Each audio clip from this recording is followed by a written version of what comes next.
Salam, selamat pagi.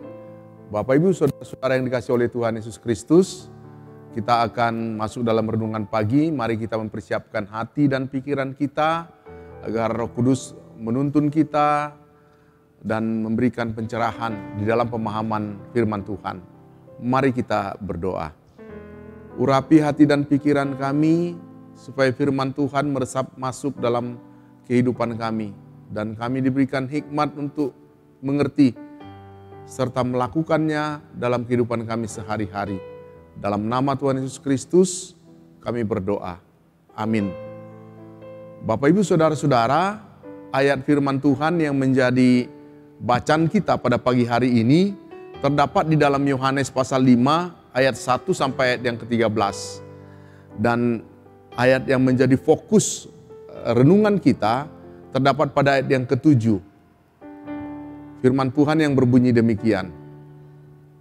Jawab orang sakit itu kepadanya, "Tuan, tidak ada orang yang menurunkan aku ke dalam kolam itu ketika airnya mulai tergoncang. Dan sementara aku menuju kolam itu, orang lain sudah turun mendahului aku." Dari bacaan ini, saya mengambil tema untuk renungan pada pagi hari ini, ketidakpedulian. Bapak Ibu Saudara-saudara, orang lumpuh yang terbaring di pinggir kolam Bethesda dalam perikop ini menceritakan dia telah lama tak berdaya menanti kesembuhan. Orang lumpuh itu hanya mempunyai satu keinginan. Keinginan ada perubahan yang terjadi dalam hidupnya, yaitu dia ingin sembuh. Dan kolam Bethesda itu menjadi satu-satunya sandaran harapan baginya untuk sembuh. Karena ketika malaikat Tuhan turun ke dalam kolam itu dan menggoncangkan airnya, barang siapa yang masuk terlebih dahulu menjadi sembuh apapun penyakitnya. Bapak Ibu Saudara-saudara, namun kenyataan apa yang kita lihat, apa yang dialami, ternyata di sana yang dialami adalah amat mengecewakan. 38 tahun lamanya dia terbaring dan menanti-nanti kesembuhan. Bapak Ibu Saudara-saudara, nama Bethesda itu berarti rumah kemurahan atau rumah anugerah. Di kolam kemurahan itu, orang itu mengharapkan kesembuhan. Air kolam itu pun sudah berkali-kali berguncang dan kesempatan untuk sembuh pun telah datang berulang kali kepadanya. Namun ternyata semua peluang dan semua harapannya pupus karena tidak ada satu orang pun yang mau menolongnya untuk masuk ke dalam kolam ketika airnya sedang terguncang. Tidak ada seorang pun yang memberikan pertolongan dan tidak ada seorang pun yang memberikan perhatian serta tidak ada yang peduli. Orang-orang di sekitar situ tidak lagi memiliki empati kepada orang lain. Yang ia temui di sana adalah orang-orang yang lebih mementingkan diri mereka sendiri. Oleh karena itu Bethesda yang artinya rumah kemurahan justru menampilkan kumpulan orang-orang yang egois dan orang-orang yang memiliki sikap ketidakpedulian.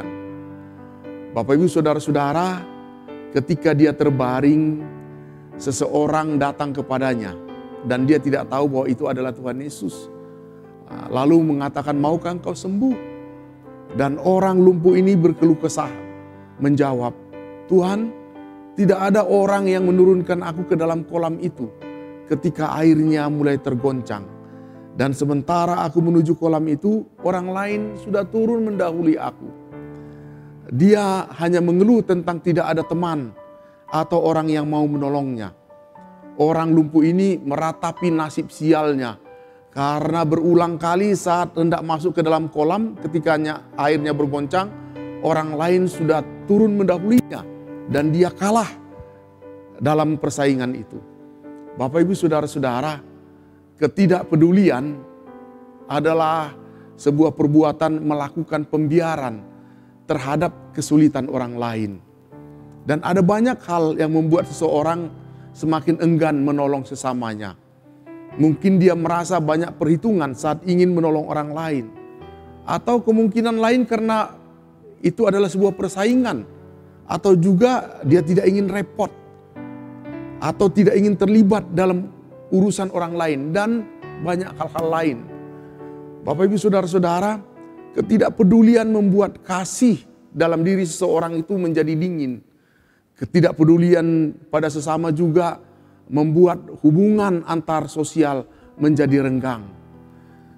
Di tengah-tengah masyarakat yang serba individualistis ini, kita pun banyak menemukan banyak orang-orang susah seperti yang sakit dalam cerita ini. Banyak saudara kita menyandang ketidakberdayaan ragawi karena berbagai macam sebab, baik ketidakberdayaan yang sementara maupun ketidakberdayaan yang permanen. Ada di antara mereka yang berjalan dengan kursi roda, ada yang dengan tongkat penyangga, ada yang dituntun, atau bahkan ada yang dipapah.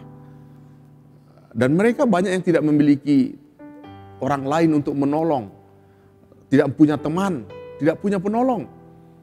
Mereka membutuhkan dan berhak mendapatkan hal-hal yang wajar, yang lumrah dinikmati oleh siapapun, seperti pendidikan, pekerjaan, transportasi, jalur pejalan kaki, tempat ibadah, dan yang lain-lain. Dan seringkali mereka kalah dalam persaingan dan mereka tidak mendapatkan kesempatan. Belum lagi serta banyak orang yang melakukan pembiaran karena tidak adanya kepedulian. Bapak Ibu Saudara-saudara, banyak orang hanya memperhatikan dirinya sendiri dan mengabaikan orang lain. Orang-orang Kristen pun ada yang demikian. Gereja pun bisa menjadi individualistis. Gereja yang seharusnya menjadi saksi dan garam, menjadi tangan Tuhan untuk menggapai dunia ini, ternyata gereja juga sering menjadi eksklusif, hanya melakukan pelayanan kepada orang-orang tertentu. Maka jangan heran kalau ada orang yang berkata bahwa tidak ada Tuhan di dalam gereja itu. Karena mereka tidak merasakan ada sentuhan kasih sebagai ajaran Kristus yang dia rasakan. Bapak Ibu Saudara-saudara, jika saudara hari ini susah bahkan sakit seperti orang ini yang dalam cerita ini, bila saudara tidak ada yang menolong, tidak ada yang melihat saudara, tetapi ingatlah bahwa ada Tuhan yang melihat penderitaan kita. Ada Tuhan yang senantiasa menyertai kita. Oleh sebab itu juga perlu menjadi renungan kepada kita. Adakah kita sebagai orang-orang percaya yang mengupayakan hal-hal yang perlu melakukan pelayanan kepada kebutuhan orang-orang yang demikian? Adakah gereja sebagai Bethesda, tempat kemurahan, mengupayakan sarana khusus apapun pelayanan kepada mereka-mereka yang demikian? Apakah mereka orang-orang yang terkhusus seperti ini juga dapat menikmati ibadah gereja yang kita siapkan? Semoga kita tidak justru terlena seperti mereka yang di tepi kolam Bethesda itu.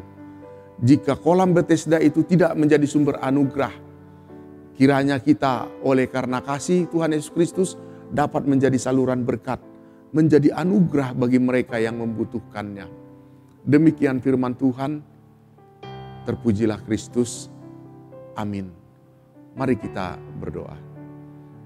Firman-Mu yang kembali mengingatkan kepada kami, supaya kami juga bisa menjadi sumber anugerah bagi banyak orang, sumber berkat, mengulurkan tangan kami untuk menolong orang lain.